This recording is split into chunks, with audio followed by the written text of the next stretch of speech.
Welcome to the morning shoot around here on the Athletic NBA Daily. I'm your host, Andrew Schlecht. With me, I've got Dave DuFour, Zena Keda, Es Baraheni, and we are going to count down the top 10 biggest trades of 2025. It's New Year's Eve everywhere, I guess, in the United States of America, and hope you guys are doing well. Australia is already in 2026. That's true. Time travelers over there in Australia. That's right. Sam Vecini, Happy New Year. Okay, so we are going to talk about these trades. There's a lot of trades to go through, and some that I think are more impactful than others. Some of these I kind of lean toward the future because there's trades that are good trades for teams. However, are they impacting the future of the NBA? Not all that much. And did they make some teams that were already mediocre a little bit better than mediocre this year? Yes. So those don't get as much of a bump. Okay. We're starting with Jimmy Butler. We can debate any of these. It's first thing I thought of was Brandon. One is we'll talk about it soon. Okay. We'll talk about it very soon.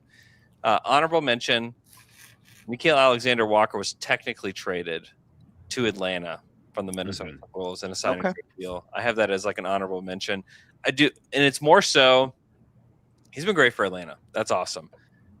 Is not going to impact this season and likely not going to impact the NBA at any level. However, it is pretty impactful to the Minnesota Timberwolves to not have him. Yeah, their roster this year, and so that's my honorable mention. Before we get into the actual list, any thoughts on Nickeil? Who hit one of the craziest shots I've ever seen? He was forced to his left to shoot a half-court shot with Alex Caruso in his grill, Shea cutting off his right hand, and he swishes it. Don't matter. That was crazy. Anyway, he's ambidextrous, by the way, so that's why. Yes, he is ambidextrous, but that's a crazy level of ambidextrous. Yeah, it is. Yeah. Thoughts on Nickeil not being on the Timberwolves, which is kind of like the reason that he's on this list at all. It was kind of a bet on Rob Dillingham in a lot of ways, and it just hasn't panned out. Obviously, that team got expensive. When they went in for Rudy, and they've got Julius Randle. I mean, they had to pay Naz Reid. They were gonna have to let someone go, and Nickeil being like the last guy to get paid. Yeah. Made him the first guy out. I mean, it was more of a circumstantial thing, but they definitely miss him. Dillingham not turning into a guy they can trust. Terrence Shannon Jr., like he shows flashes, but he can't be a point guard for you. Like, they really need someone who can start next to Anthony Edwards in place of Mike Conley, and they just don't have that guy on the roster. So, the trickle-down effect from losing Nickeil for them is actually way bigger than just starting point guard. It's their whole bench point guard depth fell apart. I wonder if that forces them to do some roster rebalancing, because they have a lot of like big slash forwards between McDaniels, Naz Reid, Randall. Obviously Gobert is getting older too, so they have to eventually address the center stuff. This is a team that's like, I guess, window with this current core is sort of dwindling because of the age around Conley and Gobert. And you wonder, hey, are they going to be able to make a move? I mean, I know we've seen reports of them trying to be aggressive for like a Kobe White. Maybe they get into conversations for other guards. But, yeah, this Nickeil thing kind of opened the window for that, right? Yeah, and what stinks for them is like, you trade for Kobe White, who would be an upgrade over anybody that they have. One, who are you giving up? What are you giving up to actually make it happen? And you have to pay him. You have to pay him. And then also, he's not a two-way player. Yeah. Kobe White that's not the guy that you necessarily want next to Ant, because he does like some of the same things that Ant does. He takes a lot of it doesn't solve their biggest problem, which is that Julius Randle and Naz Reid cannot play together. You can't have them out there as your only two bigs. That is actually their bigger problem than having a playmaking guard right now. That's why it's like, hey, maybe you trade one of those guys. But the thing is, Naz Reid, fan favorite. There's literally tattoos of Naz Reid in Minnesota as we speak. The other one, Julius Randle, having like a all-star season. Yeah. How do you trade him but also get back what you're missing? I don't know if the fan sentiment is going to play a part in this or not. It matters a little bit. Like, you can't move Jaden. You can't move Rudy Gobert. I mean, number one, I think, you probably lose out on a Rudy Gobert deal anyway, because he gives you more value than you could possibly get for him. Yeah. There is no real upgrade. It's more of a, can they turn Naz Reid and something, or Julius Randle and something? I would lean toward Naz Reid. Like you said, Julius Randle's been awesome this year. And he helps mitigate the lack of a playmaking point guard next to Ant because he's such a good playmaker. So I think Naz Reid's the odd man out, and you find out what you can get. Maybe this is we reshuffle. We can get a little bit of depth because Naz Reid is going to be good for some team. It's just not this one. I feel like you guys, I think, Dave, you were the one that said that they were banking on the Rob Dillingham move with the Neil Alexander Walker dismissal. But I actually think that they were more banking on Naz Reid just becoming more dynamic, right? Maybe. We saw him be able to come off the bench and be able, yes, he's technically listed as a center for the Minnesota Timberwolves, but we knew he stretched the floor really well. He played really great dynamic defense, etc. But the point you just hit on, the fact that Julius Randle and Naz Reid cannot play with each other, I think is more of a problem than whatever's going on with the age of this team, particularly at the point guard position and the center position. And the fact that Joan Maringer has not really been the heir to the Rudy Gobert French center dominance that tough to ask a rookie to do that, right? Absolutely. But you're still not seeing him come along fast enough. So I think some of that's going to be opportunity, right? He doesn't play that much, and that's something that I do think, and I'm glad you brought him up, Beranger, because I think that the Wolves need to give him a shot. I agree. He needs to get some regular rotation minutes because that would unlock a lot for you. It means you don't have to find a home for Naz Reid or Julius Randle because now you have another big that you can stick these guys with. So I'm glad you brought him up because I do think that his development will be important for, are they on a 2 timelines thing? Because Anthony God, I was just really going young. to say this. They are. Other guys are kind of old, right? They need to tap into it. They need to learn the lesson from the Warriors and tap into their younger core sooner before you have a situation where Joan Beringer does not know how to play alongside the key members of this team until they're older. And then it becomes an urgency factor of why haven't you caught up? Or why aren't you already at the level? And they haven't gotten the reps. I think one of the issues, and it's so funny because we're going 10 minutes on an honorable mention here, but I think one of the issues with that is Anthony Edwards is ready to win now. So you have a guy who is completely ready to win now. And maybe, he has his flaws as a playmaker, et cetera. How can he be the best guy on a finals team? Different question. He is ready to win now. So how do you get the pieces together? How do you get the young guys to catch up to what he has? I think that's the question for them moving forward. Anyways, honorable mention is Anthony Edwards and Jaden McDaniels, and then everything else around it. So you can see if they can keep this cycling along. We maybe don't think about them in this way because they've moved in so heavy on the Rudy deal, but they've got some runway. Man, pretty good. That's a good honorable mention. Way to start us off. 8.5 minutes on Nickeil Alexander-Walker sign and trade. I think, and to that last point, we would probably be saying Nickeil is a part of that core, that younger core. 100%. Yeah, for sure.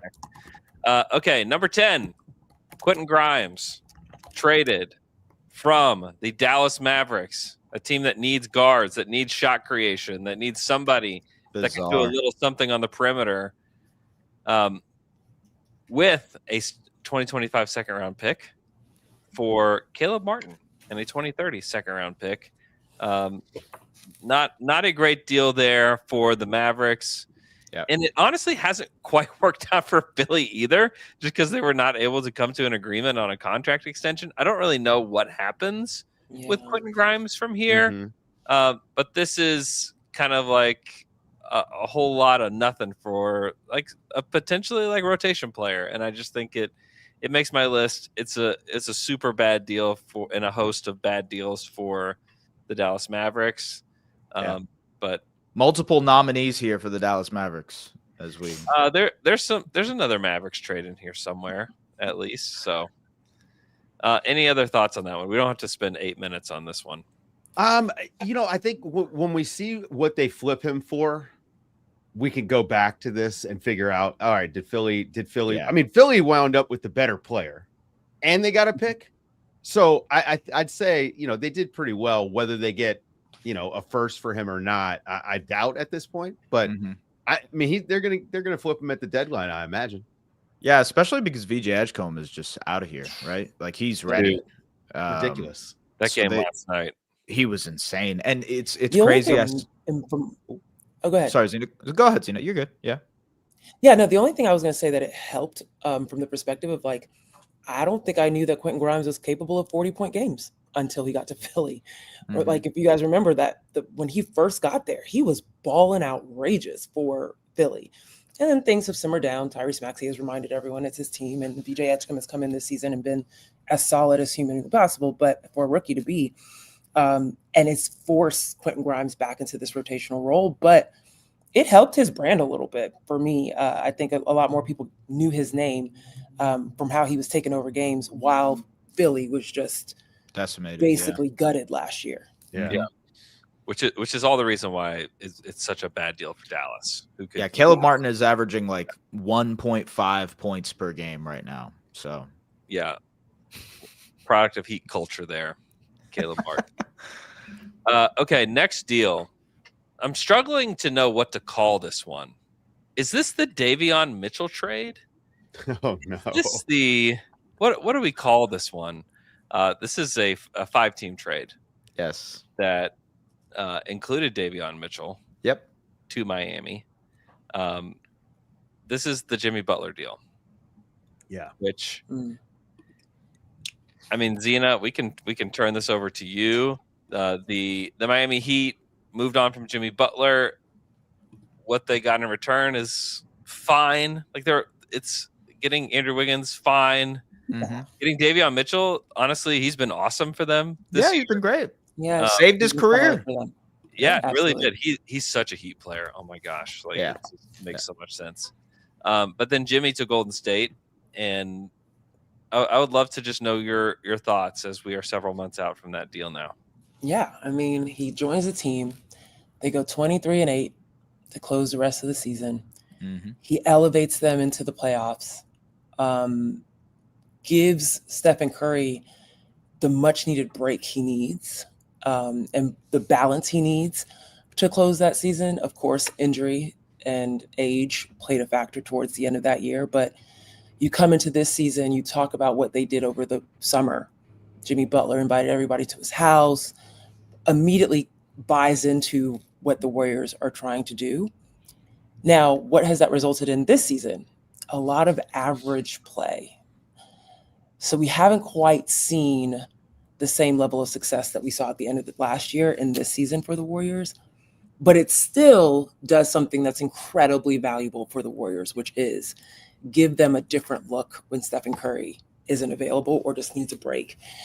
So I think that you can't put a price tag on that for the Warriors to be able to have that. Unfortunately, the Warriors still need someone else. I still think could be sitting on their bench and just not playing. But there's opportunity there for them to go get someone that they can bring in to kind of really put all the puzzle pieces together. Now, the other thing that you can't put a price on is Jimmy's happy. He's not doing, the things that he was doing in Miami, what we saw him do in Minnesota, what we kind of saw him do in Chicago. I mean, we've seen these multiple iterations of Jimmy Butler not being happy where he's at. I would be happy with $50 million a year as well. Absolutely. Exactly. So Jimmy Butler is doing the whole, I'm actually not going to use that phrase. I was going to say shut up and dribble thing, but he's playing and he's happy and he likes the competition. Of course, he's not happy with the results of where they're at right now, but even the whole Draymond Kerr thing, he came out and said he gets turned on by the competition factor. So he likes being in a place where people really care about trying to be better and wanting to win. And he's bought in. And I think, $50 million will buy you in very nicely. But for both teams, for the Miami Heat to get rid of what they labeled and see as a cancer in their locker room, that is incredibly valuable. And to be able to start the process of moving on, right? And then the Warriors being able to have a buffer and a cushion for Steph and Curry alongside him, that's incredibly valuable. So I think, I mean, I know we've got this at what, number 9 out of 10? Yep. And I get it. Why? Because it hasn't necessarily resulted in a lot of success. However, I do think this is valuable long-term for for the Miami Heat's future and for the closing window of Stephen Curry. Is there an argument that the Warriors would be better if they still had Andrew Wiggins this year, between his defense, his willingness to shoot and space the floor, his ability to play in transition? His athleticism, which is something that they're sorely lacking. And this isn't to say that, Jimmy Butler isn't working out for the Warriors, because I don't think we really know until we see this team in the playoffs, and we may not see that this year. But Wiggins, the guy plays. I mean, the way that you watch like Wiggins and Davion Mitchell in Miami, I would rather have those two guys than Jimmy Butler if I'm trying to win basketball games. So the only thing I'll push back on that is you're absolutely right. And let's just be real. Like the numbers that Andrew Wiggins had in with the Warriors are very comparable to what Jimmy was doing offensively. The only difference is Jimmy is a much better playmaker. 100%. Right? Like he's assisting way better. But their issues, they're made more glaring, and there's a hard, like we've talked about this. We talked about it with Kuminga not being able to play with Butler and with Draymond, right? Yeah. So you kind of exasperate their issues. You take away shooting by playing Jimmy. You take away a willing shooter, to be honest with you, because Jimmy Butler doesn't really want to take a ton of shots. And I think that causes a lot of congestion for them. The other thing is like their defense. I mean, Wiggins as a defender, I think I would rather have one possession, Jimmy Butler. Okay. But over the course of an entire game, I'd rather probably have Andrew Wiggins. I think the energy and the athleticism gives him an edge over 48 minutes. I'll just say, I think, and I agree with Tina. I would rather have Jimmy Butler. I think the reason I would rather have Jimmy Butler is because your ceiling as a team is higher if you have a guy like him. Again, in a playoff setting, what's right about what you're saying, Dave, in my opinion, is like it hasn't addressed their major problems, which is size, which is defense, which is athleticism. Right. It's obviously additive to have a scorer, a guy who can score like Jimmy Butler. And get to the free throw line. But at the same time, there's no other avenues for them to grow their team. To that point, maybe it is a Jonathan Kuminga trade that can bring them a big man or some athleticism on the wings. But that's the thing. I would say that what you're missing in Andrew Wiggins, you're starting to see D'Anthony Melton and Will Richard kind of combine to give you that. When D'Anthony Melton has been scoring better as of late, coming off of his injury, but you're getting 53% from the field out of Will Richard and great defense, little turnover. And D'Anthony Melton is also giving you the defense. So you kind of address that aspect of it. But Jimmy Butler, as beautifully laid out, your ceiling is higher. Like this is a guy that can drop 50 in the playoffs. Like you want that alongside Stephen, right? Like Andrew Wiggins was not that target, and he didn't have the gravity that a Jimmy Butler has. There wasn't a ton of clearing out for Andrew Wiggins in the last few years with the Warriors in the way that you could have with Jimmy Butler. Sure. And the other thing I'll say is the last part is exactly what SU just hit on. More than anything, this team needs a big man. They just need a very large person. And it'll cover up a lot of the things that you're talking about in terms of like the defensive stoppers. Like, okay, if you don't have perimeter stoppers, you got somebody at the rim that is just going to put it down. And you're seeing glimpses of it in Quinton Post and glimpses of it in TJD, but it's not as consistent.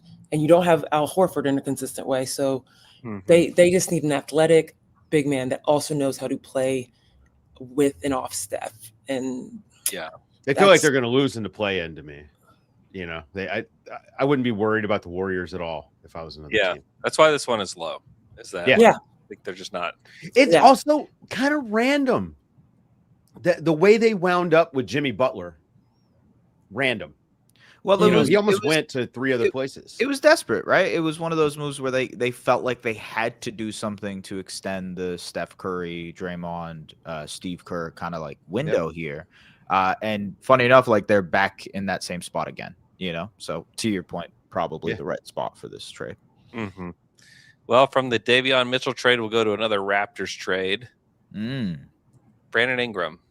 Oh, so the good. Raptors for Bruce Brown, Kelly Olynyk, a 2026 first-round pick, and a 2031 second-round pick. This is shown to be like really good value for the Raptors. This is kind of how the Raptors have done business, is that they look for guys that are undervalued, try to find them and trade for them and rehab their value there to keep or to trade or whatever they're going to do. It's just kind of how you have to do business in that market if you're not going to tank. And I don't think they're going to tank. So this is kind of the route that they've chosen. And this is a deal that's paid off for them. They didn't have to give up much for a guy who's been really good this year.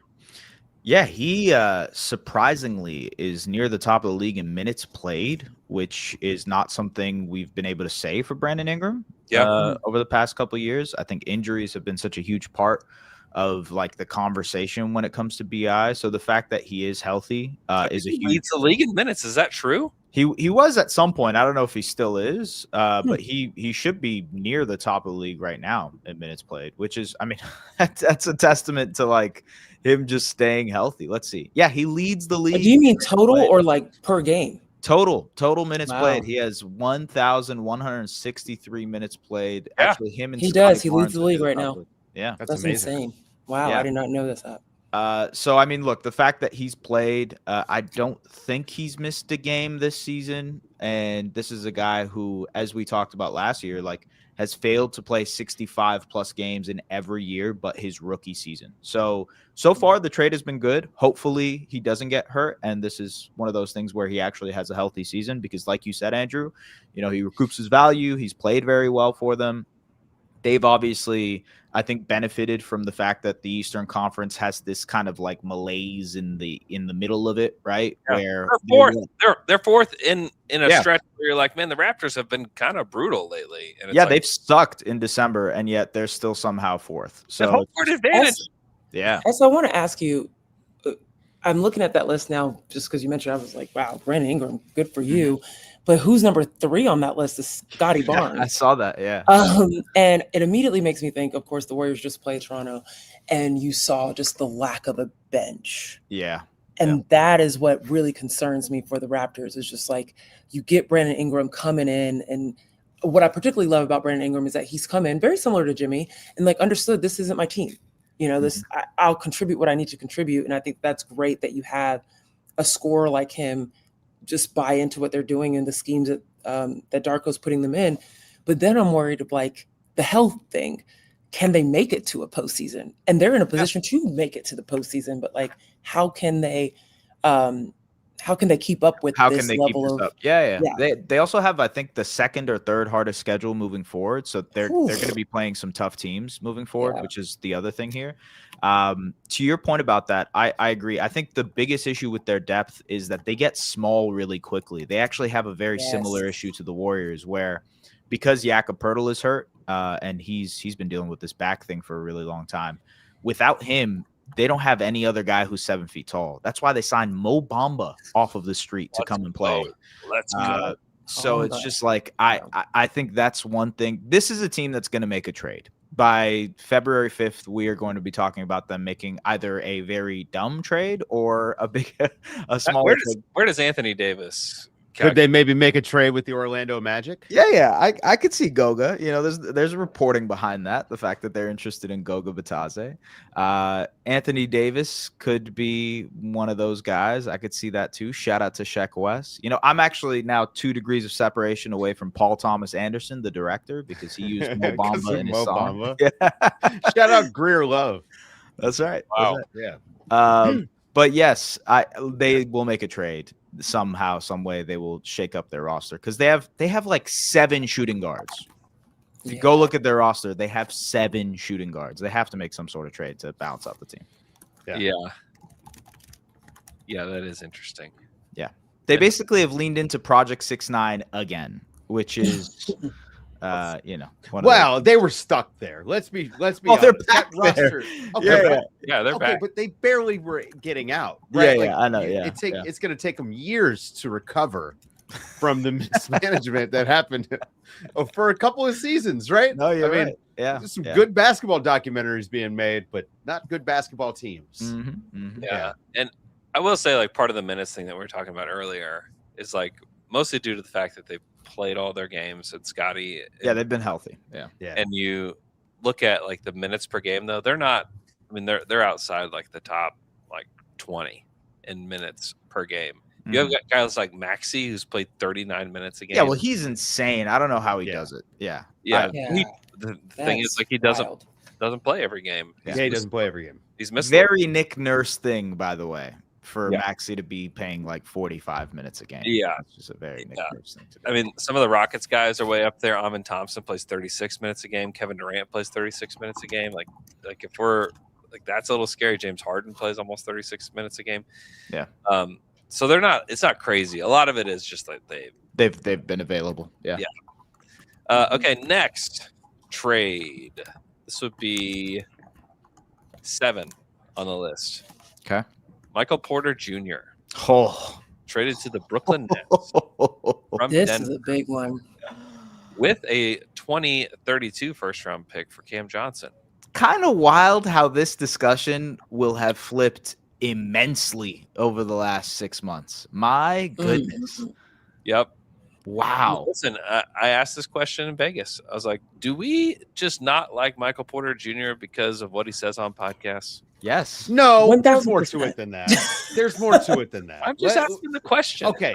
I'm not trying to push it in a direction. Maybe asking questions, dumb guy. Sure. But on the basketball, the issues have largely been health, right? Yeah. And then that has led to inconsistency on the court as far as defensive effort goes.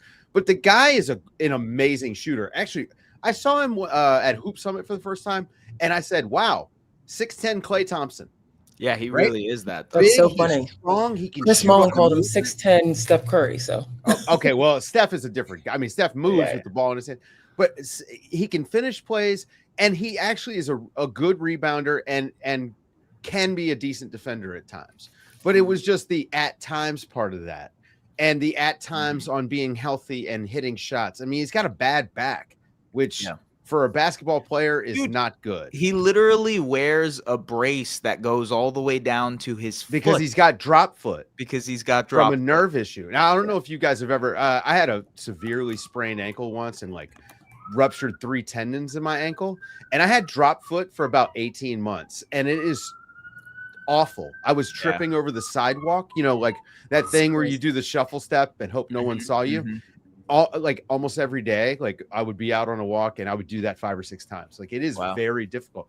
So this is what it is. It's all of the things. And then the cherry on top is that he goes on podcasts and sounds like he's never read a book in his life. Yeah. I'll say this. Cam Johnson's played less games the last 3 years than MPJ. That is true. Right. Yeah. So like I'm still not even buying that one, Dave. MPJ, he played hurt in the playoffs with the shoulder issue last year. Did. Like, I'm not saying the guy isn't tough. That's the thing. There are many injured players or players that are constantly hurt that we still like and we still are rooting for and we still are like holding out hope. MPJ is not one of those people that's on that list. You know, like we don't put him in high consideration. And I think it's mainly because we don't necessarily love his off the court discourse, but you cannot deny what's going on right now in Brooklyn. Like it's crazy numbers he's putting up. And let's just be real, the way that he came in so dominantly, so like this is, I mean, it's not his team. Well, I mean, hell, it is his team because Cam Thomas is the best player on that team. His team. Yeah. And you see like the confidence with which he came in, and then you just saw like the meekness that Cam Johnson came and started the season with Denver.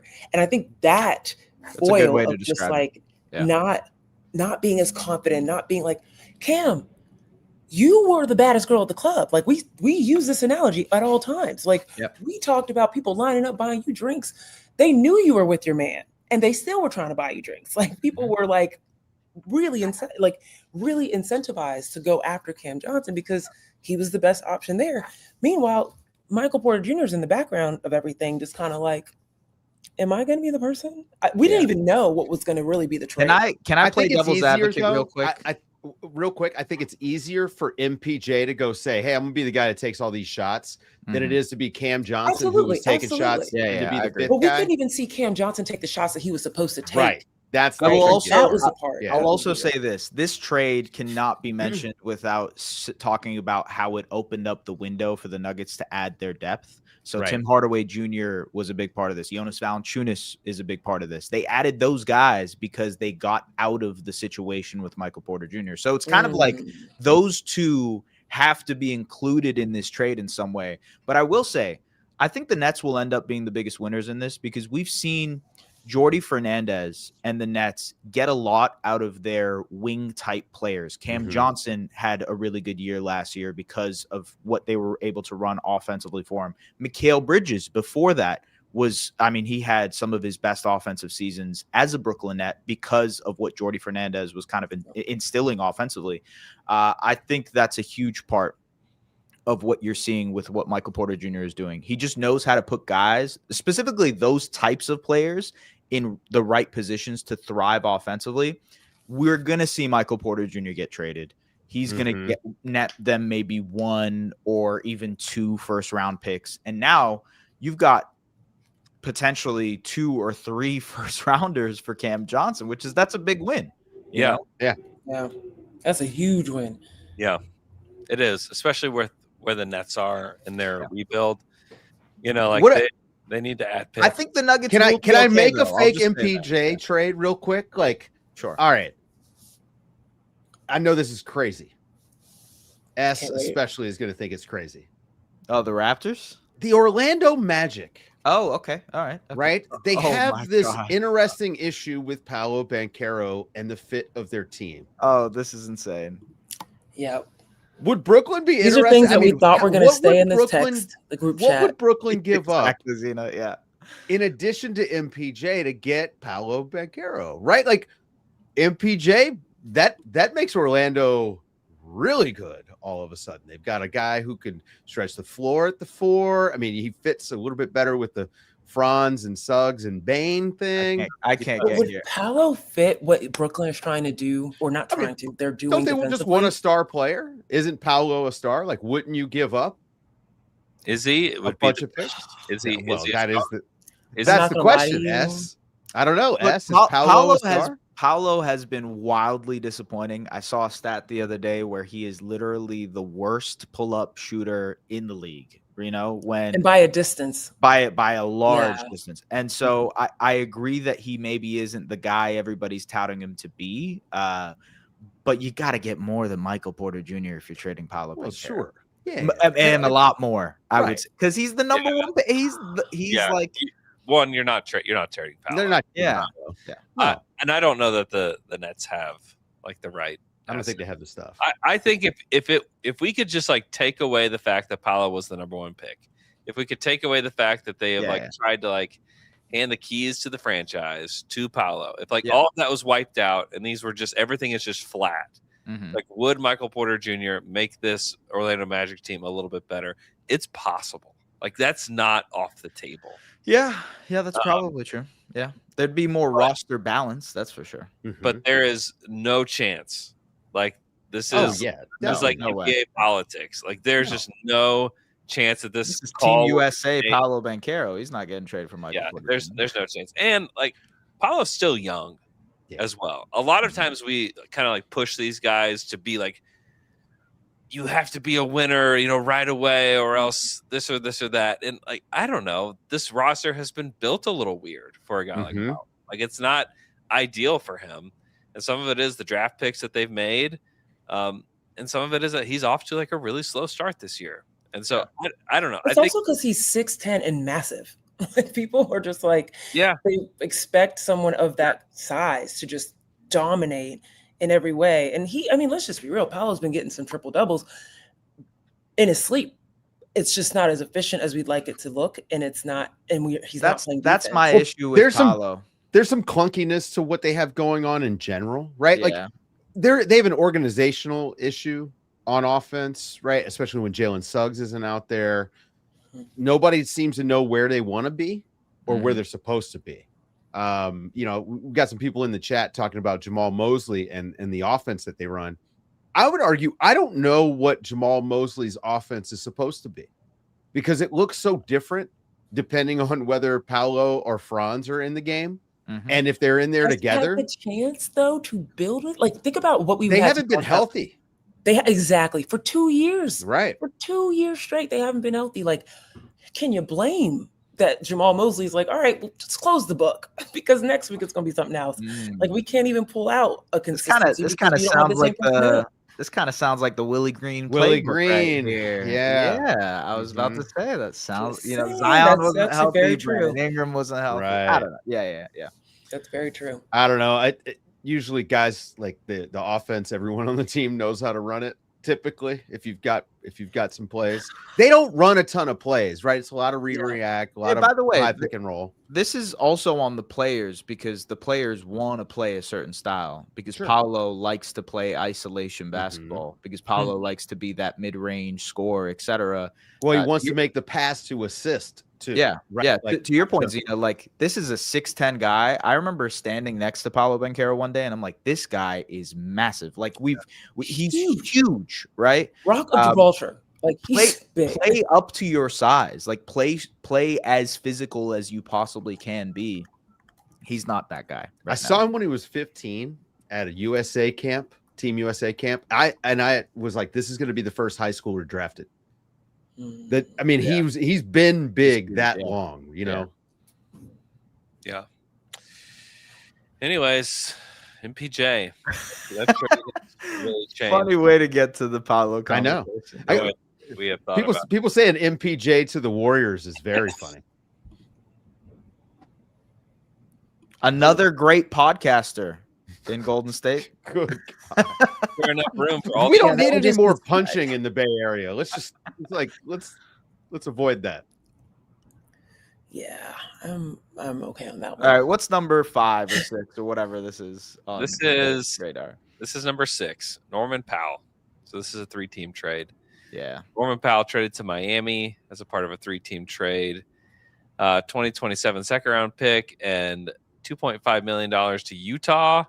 Kevin Love and Kyle Anderson traded to Utah, and John Collins to the LA Clippers. Man, it's so funny because like Kawhi has basically had to average 35 points over the last month.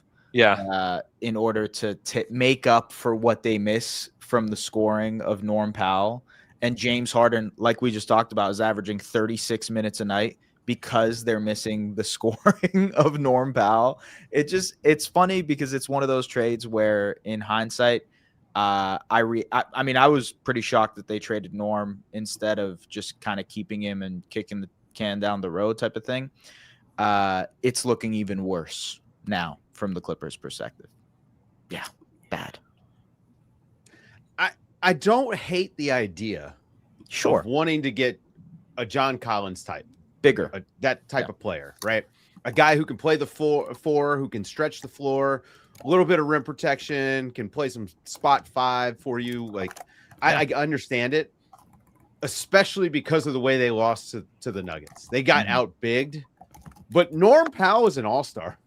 Yeah. I mean, I know he didn't make the all-star team, but he's an all-star level player for them. He might make it this year, right? I think he's going to in the East. I just don't, the not wanting to pay him, but you're willing to pay Harden, and you're willing to continue to pay guys like Kawhi who have availability issues. Yeah. I don't know. Especially after the run they went on, where Norm Powell was the one guy that you could trust to shoot the basketball until he got hurt. For the entire season last year, he was the only guy who consistently made shots for them and was playing. He was not good in that series against Denver. He was awful. Once he came back, after he got hurt, once he came back, he just didn't shoot the ball well at all. Okay. Yeah. And if that's your last impression of him, it feels like a short-sighted, sort of process there. But it was about the money. They just didn't want to pay him that contract. All they're eyeing right now is 2027. That's the thing about the Clippers. So, like, whatever they're doing right now, any moves they make. What kind of aspiration deal do they have, though, to like cook this up in 2027? I mean, who knows, man? I mean, we might have data centers on the moon by then. So, maybe they were working out some kind of a thing there. I don't know. Does the CBA apply if the money comes from the moon? I'm sure that the Clippers will find out. Right. But it is, I don't know. Anything that they do from here on is only about that. And so, like, the moving on from Norm Powell was that it was not to have the long-term money. It's been great for Miami. Yeah. He carried them while Tyler Hero was out. The entire thing where it was like no screens. That's perfect for Norm Powell. He just wants to run and gun. Yep. Yeah. Yep. And I'm going to just bring it all back to that's why I'm less Andrew Wiggins, like, love Andrew Wiggins, like, personally, just love them, etc. But the impact that Norm Powell had versus what Andrew Wiggins had. Yeah. Oh, okay. Palpable, and right? Different roles. But yeah. And that's why I'm like, you can't really compare what Jimmy does for Warriors. But Norm Powell. Too bad the Warriors didn't get Norm Powell. That's right. Wow. That's the thought. He would be excellent. Imagine that. He would That's be the excellent thought. for them. There Absolutely. you go. Yeah. There you go. Yeah. Oh my God! Can you imagine? I feel like they would probably be in the playoffs if they had Norm Powell. That would actually, honestly, Steph and Norm would be pretty fun to watch. That's like Miami got Norm and Andrew, Davion Mitchell. Davion Mitchell. If there was a way to replicate Clay without getting Clay, Norm is sort of that type of player, right? That can kind of be a facsimile of that. Anyways, he's just a plug and play, like he's so God. good. Like, he plays alongside anybody. He puts his points up. He is. He's a luxury that the Miami Heat have gotten from the Clippers, and it's like, I know they're waving. Thank you so much for not knowing what you had on your roster. And I don't know if the Clippers didn't know, but they definitely didn't value him enough. So, yeah. All right, we are inside the top 5 now. Uh-oh. This is the 5th best trade according to me. Okay. A 2028 first-round pick, which happens to be Orlando's pick, 2 second-round picks, and Hansen Young for Cedric Coward. Wow. On draft night. I think this is an incredible deal by Memphis. Coward is one of those guys where if you had to give up an additional first-round pick just to get him, like, it's totally worth it because he's been that good. He was amazing for Memphis last night. He's been really good so far this season. He's a guy who plays like he's been in the league for a long time already, and I think that he is going to be kind of like the face of like the next phase of whatever Memphis is. I don't know what they are. They're kind of a mess right now because of some of the guys that they have at like these top spots. I just don't think deserve to be there. But Coward, that was an amazing deal, and I think will impact the future of the Memphis Grizzlies for like a very long time. He should have been the final piece, right? He should have. You got Jaren. Jalen Wells is really good. You got Zach Edey, and Coward would complete the set. And the guy, like you said, he plays like he's been there. When he gets, and this is going to come for him, when he can get into his mid-range game, which I think he does have. Yeah. This guy, I don't know what his ceiling is. He's going to be an all-NBA guy. I was going to say he might be an all-NBA guy. And you can see, oh man, if Ja has that guy next to him, all of a sudden Ja's life is easier. And we saw Ja looking way more explosive the last couple of games, right? All of this starts to come together and look much better as these guys get healthier. I think, what Coward has done so far this season, Andrew, I agree with you. I think if they had given up another first, I would have hammered it. Yeah. When it happened, and I'd be eating crow right now. Yeah. That dude's good. It's so funny that like you have to have the top guys hold up their end of the bargain here for Memphis, because to your point, this felt like it could have been the final piece of the puzzle for Memphis, because you look at how many times did they try to get a wing of the future? They tried to trade for Zaire Williams in the draft. Zaire Williams did not become that. Jalen Wells was a really great kind of turnout for them, but I don't think he has that high end upside. Right. Very good role player, right? Might be Cam Johnson. Sure. Yeah, might be Cam Johnson. But Cedric Coward very clearly has like all-star, all-NBA potential, and he's the final puzzle piece. It's just, can Ja hold up his end of the bargain? And to your point, he's been playing better recently. Can Jaren Jackson Jr. hold up? Yeah. Can Edey stay healthy, right? That's the other part of this. It's just there's so many different questions for this Grizzlies team.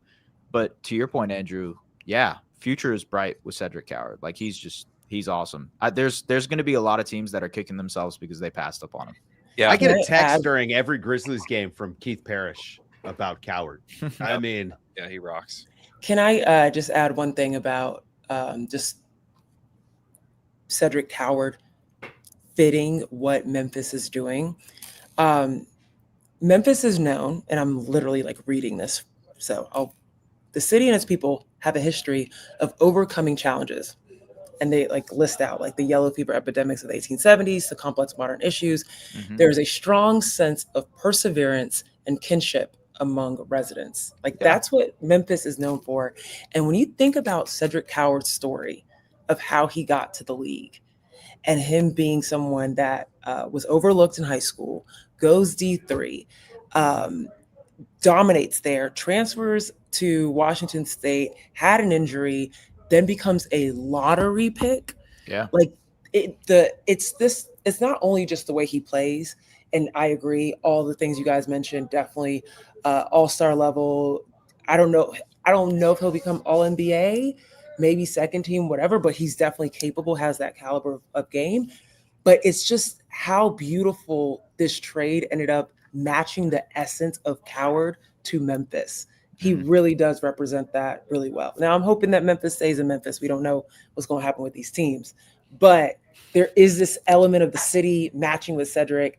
And I don't know, that always gets me too when I like hear him talk and hear his story. I'm like, this works. This grit, this resilience, it works. he feels like a grit and grind guy. Exactly. He plays like he's 30 years old, which is a compliment. I really do feel like that's a compliment to Yeah. him. Plays like an old man. Absolutely. There's a huge advantage when these guys can come in with an NBA ready body. And I mean, this totally. draft class is just loaded with those dudes. I don't know. This draft class has been awesome. Yeah, Eye opening. it's very Con Knipple is having a ridiculous shooting season. I mean, it's just I could go down the list of draft guys. And it's like, oh, this guy is so good at this. If there's one So guy fun. that has a chance to beat the Steph record, it might be Knipple. I mean, the pace he's going at Yeah, I is pretty know. absurd. Well, Different. yeah, it's like home runs. Yeah, it's yeah. over. Yeah.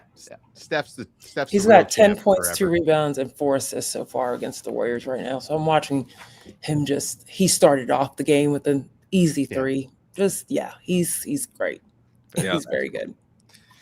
Yeah, the team that's kicking themselves the most about Cedric Coward is the Blazers, who literally traded this pick to Memphis. Okay, the jury's still out on my guy. We'll I'm see. not giving up on Young Hunt. Yeah, yeah. I'm man. not giving up on him yet. Yeah. Yeah.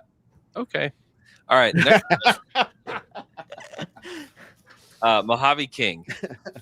You know where I'm going with this? Ooh, Anybody? no. Mojave King. Mojave King. Why do I remember that name? His draft rights were traded to the New Orleans Pelicans from the Pacers with a 2025 first round pick, which is the 23rd pick for the Pacers' own 2026 first round draft pick. This Right. Yeah. pick, we don't know what it is yet, but I think this is the 4th best trade of the year. Period. They got their pick back Yeah. 2 days before Halliburton got hurt, basically. Yes. Yeah. They got their pick back. They currently have the worst record in the NBA. They've lost 9 in a row. They're not good. Mhm. They were not going to be good this year. And this could have happened without them having their draft pick, which would be a complete disaster. Yeah. The Pacers are almost never bad like this. Like, it has never really happened in the history of their team that they are this bad. Mhm. And so the fact that it happened this year, they have their pick, and maybe their record is not this bad if they don't have their pick. Maybe they pull a few more strings and try to get more guys in there to try to just, I don't know, try to make the play in the East, which is not a very hard thing to do. But they have the worst record in the NBA. And if they end up with one of the top 3 picks, if they end up with Cameron Boozer, Peterson, or DeBanza, then this team is back. Yeah. Like you get Halliburton back, you bring up a guy who could end up being the second best or even the best player on your team. Then, like, the Pacers, who were just in the finals last year, are on their way back to being the best team in the East. Yep. You know what? Every team's like standing back saying, like, I don't know, who wants to be the best team in the East? I don't know. None of us want to be the best team in the East. It's nobody right now. It's Like- going to be Boston and Indiana again in It a is. couple of years. Yes, it will. It might be Boston this year. It could be It Boston. might be Boston this year, It guys. could. Yeah. I'm going crazy watching the Celtics and thinking, yeah. And look, this is such a great trade for a lot of reasons. Number one, you get your pick back, which means you control your own destiny. Mhm. Number two, it happened during the finals, which is amazing. Yeah. Incredible that they did this during the finals. And I understand if you're New Orleans, you're thinking, oh, well, they're in the finals. This team's going to be good next year. Yeah, sure. No big deal. And then just dumb turn of luck. I would say this is the basketball gods rewarding ethical hoops. If I really wanted to lean in on it, Sure. this is what I talk about with unweighting the lottery. Like, good things should be able to happen to good teams, and in this case, they had something bad happen. But I actually think this is a positive. I am rooting for this team to get a top 3 pick in next year's draft because I like seeing these good young guys wind up on good teams. It's been fun for San Antonio too. That's the exact team I was thinking of. They can Tim Duncan this thing. Yep. Right. Where they can find their next generational star while having Halliburton and Pascal and basically the infrastructure to do that. There's a big in this draft, Cam Booz. I don't know if Cam's going to be able to play center, but there is a big in this draft in the top 3 that they could probably find. That's the crazy part about the Pacers. And also to the point that on the break pod mentioned in the comments here, yeah, this pick moved around a lot. So this was originally part of the Pascal Siakam trade. Yeah. Toronto had the pick. They traded it back to New Orleans for Brandon Ingram, and then they traded it back to the Pacers in that trade that you just mentioned. So it kind of shifted hands over a year, and luckily it ended up back in the Pacers' hands, which is crazy. Yeah. Anyways, I think it's a great deal. We'll see where it ends up for Indiana, but regardless, it's a great trade for them. Okay, the number 3 trade of the year, Kevin Durant traded to the Houston Rockets for Jalen Green, Dylan Brooks, the 10th pick in the draft.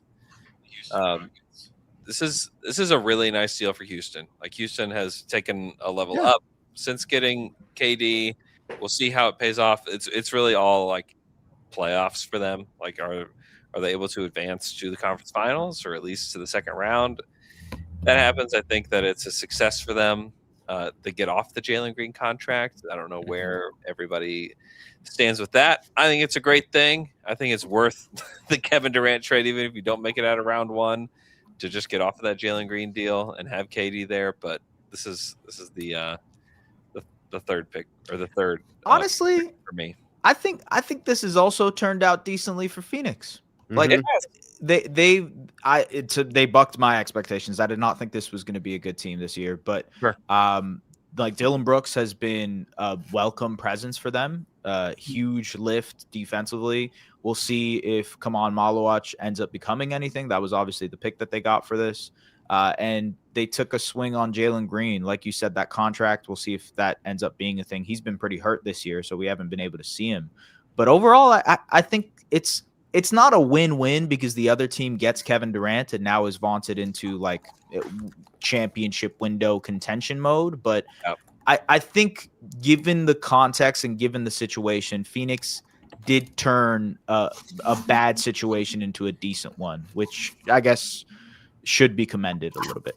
Yeah, and had the Suns taken Cedric Coward, then we might be talking about that. Oh yeah, complete flip deal for Phoenix, because then they would have like a real roadmap, and we don't know what Malawach is going to look like, but he's not Cedric Coward. Well, okay, but from an organizational standpoint for the Suns, they were the most expensive team in basketball last year. Mm-hmm. They solved that problem. And it looks like they're going to be a playoff team. Yeah. Not even a play-in team. Like, they're looking like a 6 seed. I don't know. This is someone in the comments said it's the rare trade where everyone's happy. I think we've actually had a few of those as we've gone through this list. There's been a lot of win-wins. This is a huge one. I mean, it allowed the Suns to clean house. They got a young coach. You know what I mean? Like, they really just have changed everything there, and it gives them a chance to start out fresh. So I think that the Suns have made out pretty well too. Mm-hmm. Yeah, no question. Okay, number 2, De'Aaron Fox. traded to the San Antonio Spurs in a 3-team deal. Zach LaVine. I still can't believe this deal. Oh my god! Somehow the Bulls raise their hand and be like, "We'll do this. We'd like to be a part of what's happening here." Zach LaVine and a 2025 second-round pick to Sacramento. Sacramento traded Kevin Huerter to Chicago. Sacramento traded Jordan McLaughlin to the San Antonio Spurs. San Antonio traded Zach Collins and Trey Jones and a 2025 second-round pick. City Sissoko was also in this deal, a 2025 first-round pick, Well, that changes things. pick, right? A 2031 first-round pick. So, and what's funny is that, like, the Spurs have a ton of draft picks, and they have a ton of, like, premium draft picks, and they traded, like, none of those in this deal to the Kings for this. And De'Aaron Fox is still a great player. Still a great player. It's a great deal for them. They gave up hardly anything. They didn't really have to give up much. They gave up none of their like young players. Trey Jones is a nice player. Mm-hmm. He's not one of their like good young players. This was a masterclass, and the fact that the Kings decided that they wanted to take back Zach LaVine, like shout out to the Bulls, even though the Bulls aren't in a great place right now, but they're in a better place without Zach LaVine. Just was a great sneak in. I like that the Bulls just were like, hey, you want to take some of our garbage for us? And now the Kings are stuck with LaVine, who I guess, is going to play out his contract. I just have no idea what's happening there. De'Aaron Fox, the De'Aaron Fox trade opened Wemby's title window. Yeah. And what we're seeing right now, like we spent the summer saying, oh, should the Spurs trade De'Aaron Fox? Oh man, I feel dumb. No team has ever said we don't have enough guys to handle. We have too many guys to handle the ball. Yeah. And when you have unselfish guys like the Spurs have managed to put together, including De'Aaron Fox, I don't know, man. This team is so good. You have a guy who is going to perform in the clutch time, and not just Wemby, right? Like you've got more than one guy who wants to step up. I don't know. De'Aaron Fox opened the title window for Victor Wembanyama. They could be playing in June. I mean, I'm planning to do some stuff in San Antonio in June, guys. I'm just saying, like, I mean, I'm making those arrangements as we speak. Oh man, I agree. This is obviously a massive win for San Antonio. Yeah. I can't believe from the Kings side of things. No, I can believe it. I can believe how poorly. I was about to give them some. No, I can absolutely believe that this has gone as poorly as they thought. And it's so bleak in Sacramento. This is another team that they have their pick this year. They should really hope that they land a top 3 pick, because boy, do they need it. They need some sort of direction, because you look at the young guys, it's Keegan Murray, it's Keon Ellis, and Nick Clifford, and that's it. What do you guys think about De'Aaron Fox getting himself to San Antonio because he wants to play with Wemby? I think that was like the vaunted position, right? Because Trae Young wanted to get himself to San Antonio. There was a report a couple of years ago where Darius Garland wanted to get himself to San Antonio, and Fox kind of won out that race, if you will, of like point guards trying to pair alongside Wemby.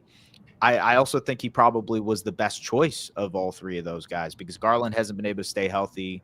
Trae obviously has his faults defensively, if you want to call it. And then, Clutch came in with De'Aaron Clutch Fox. came in the clutch, because, I mean, De'Aaron Fox has a shot at being a Hall of Famer. Because, now he does. Yeah, sure. Yeah. I mean, it's going to change his career. Yeah, it's awesome. Also, De'Aaron Fox is easy to root for, which makes it even better. Yeah, he's awesome. Yeah. I'm glad he's not stuck in Sacramento. I'm glad he's not crypto scamming anymore. And he's a really great influence on those guys as well. Like his work ethic. I mean, obviously everything that he's doing off the court is awesome, but like just hearing when we were in at the NBA Cup, just how he talked about the likes of Devin Vassell and Stephon Castle and Dylan Harper. Like he is a really great guy to be leading that guard group, which adds to why that championship window is open, is because you've got these young guys learning from the likes of him. And we talk about why San Antonio is so perfectly well balanced. Like they have guards who can handle the ball and can score in late game situations. You've got size. You've got a Wemby. I mean, I don't even know if you put that into in a category of just size. You just have a Wemby. That's its own category. But then that last You got piece, the Wemby, right? Like the we got to Wemby, start talking exactly. about him like he's the Yeti You got the or Wemby, Bigfoot. and you've got veteranship, right? And between De'Aaron Fox and Harrison Barnes being on that team, and just kind of knowing how to settle everyone down, like you can feel the vibe that they give to their team and just like how calm, cool, collected they are. You could see that even when De'Aaron came last year and when we got hurt and wasn't able to play, like even still, like the way that you saw De'Aaron Fox interacting with the guards and mixing himself in with Chris Paul, even like you knew, okay, they're in good hands. And I think that that's why maybe when this year all the guards came back and they were stacked with talent, people were like, ooh, do we need De'Aaron? Because I think a lot of people were just looking at De'Aaron as like the old head in the room. But now you're seeing you do want that balance of not only his talent, but also just his know-how in the room. Mm-hmm. The number one trade of this. Can I make a guess? You know, I this is a controversial choice, Andrew. I'll tell you why it's not, Dave. All right. I'll tell you why it's not. Hey, also, there's one. I feel like you're missing a trade. We'll get to that in a little bit. But yeah, we can talk about what trade am I missing? The Pelicans giving the Hawks a lottery pick this year. That's true. That's true. This is true. Where does it stand right now? I mean, I would the put Pels that are the second worst team. Yeah. In the league right Yeah, now. you're right. I'm sorry. I actually had that earlier in my doc, but then I had to reset my doc. I would put that probably right there with the Pacers. Yeah. Great. Sure. It's a great trade for Atlanta. And I would bump out the Quinton Grimes. Okay, so bump out Quinton Grimes to honorable mention. Okay. There you go. And then put that trade right there with the Pacers deal. Yeah. I want this though. And it's another Pelicans trade, by the way. We gotta just say Derek Queen is awesome. Derek Queen is awesome. If they had just drafted him 7th and not made this trade, we're all in love with what the Pelicans do. Honestly, even Fears is great. Like they're both good. They're both really good, young, talented players, and the future because of those guys is bright. But can you imagine adding Darren Peterson or Boozer or whoever to that group? You know, I feel like there was a better way to go about trading for Derek Queen than giving your unprotected pick. They overestimated clearly how good they'd be this year. But the talent evaluation is great. I mean, Derek Queen, I think, is going to be a special player. What he's already done as a rookie. I mean, that triple-double game that he had was he's incredible. Eye-opening. Yeah. If they would they have said no if it was like, we'll do that top 3 protected? Sure. Right. Anything protected. Literally anything protected. If it had been top 5 protected, we probably all feel like, hey, you know what? Not bad. Not bad. Fine. Derek Queen is that good for me. Yeah, they would have still done it. Mostly just, man, I love watching him play, right? Like, it's not even that he's effective and good. It's that he's a style that we don't have a ton of. Yes. Yeah. Dave and I are coming out with a song soon. So just we'll see. That's right. Do you have vocals laid or not yet? We got to write the lyrics and arrange the music. Okay. Work in progress. We are in we have the title of the song and nothing else stage of writing a song. Pre-production. Yeah. Not even pre-production. Ideation. Andrew, stop this. We just went 3 minutes on just the song is not ready. In the middle of the night, Luka Donic got traded, and it completely ripped apart the Dallas Mavericks. It ripped apart the NBA for a little bit there. It did. It absolutely did. And it's not like the Lakers are an incredible team now and they're going to go win so many titles. Like, we don't know what the future of the Lakers looks like. Yeah. We do know they're a good team this year. They're not a team that's like a true contender this year. No. That's just not the case. However, they have a chance after LeBron is done to kind of reshape the roster and figure out what the future of the Luka Lakers looks like. They have a chance to do that. And so in Dallas, they've gotten lucky to get Coop, but that's all that it was luck. Like that's what happened there is like by just crazy odds, they ended up getting the number 1 pick in the draft, and I think they're going to be fine too. But we're talking about a team that was thought of as a contender, a team that went to the NBA Finals. And now, just because you get the number 1 pick, ask the Pelicans, doesn't mean that you eventually get to the NBA Finals. Nope. Mm-hmm. So this trade is one that we will talk about for a very, very long time. I don't know if we'll talk about any of these other deals. Honestly, the ones that we might talk about are the ones with the draft picks that we may talk about. Yeah. But like this one is one we'll talk about forever because of the shock value that was there and because of just what Luka meant to Dallas. I mean, a guy lost his job. Very, very rarely do GMs lose their job because of one trade. Right. And that happened. There was a literal funeral held in Dallas. Yes, there was. It was a crazy, crazy time. Yeah. It depends on how Luka's career goes, obviously, when we look at this historically. Yeah. But I was a baseball fan growing up, and you would always hear Babe Ruth was a Red Sox, player, and then he went to the Yankees and he did all these things, right? And it was like part of their curse. Yeah. I mean, I think that if Luka wins a couple championships, a couple of MVPs, and Dallas does nothing, we're going to think about this as the Luka Doncic curse on that franchise. That's how big of a deal, and it is the most. It has the potential to be the worst trade in sports history. Yep. And I do think that's something that the jury's out on because it's going to depend on results. But as of right now, I don't know, man. I think that the initial run where Luka just came out and they were gangbusters, and then AD barely, he didn't really play. And then the way that this season went, where Luka comes out of the gate and he's so good and he's so skinny. Would you call him, Zena? Men's health Luka? Men's health. I Luka forgot to out ask there? that question when we were talking about to Dan Wojcicki, but I'm like, where's men's health Luka? Right. Is he still looking this?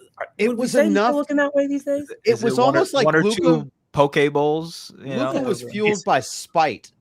And then I want to look at the numbers. What's happened with Luka since Nico got fired?